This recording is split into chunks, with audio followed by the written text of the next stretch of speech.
تبارك الذي بيده الملك وهو على كل شيء قدير. تبارك الذي نزل الفرقان على عبده ليكون للعالمين نذيرا.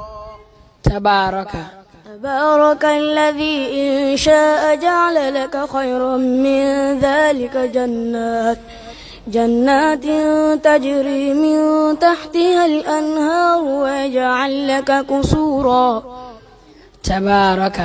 تبارك الذي جعل في السماء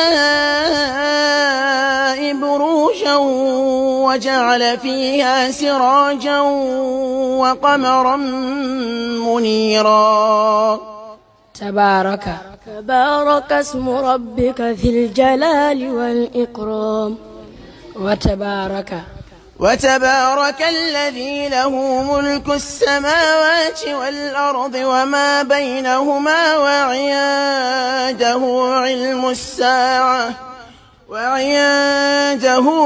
الساعة وإليه ترجعون.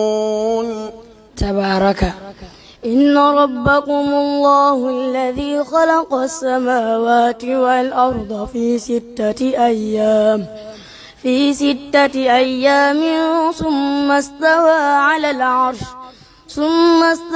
على العرش يغشي الليل النهار يطلبه حسيسا والشمس والقمر والنجوم مسخرات بأمره ألا له الخلق والأمر تبارك الله رب العالمين. ثم خلقنا النطفة علقة فخلقنا العلقة مضغة فخلقنا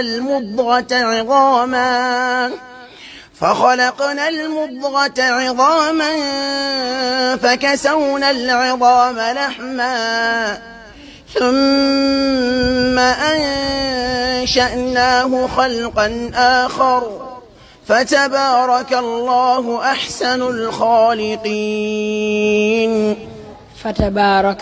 الله الذي جعل لكم الأرض قرارا والسماء بناء وصوركم فأحسن صوركم ورزقكم من الطيبات ذلكم الله ربكم فتبارك الله رب العالمين. صدق الله العظيم. تكبير.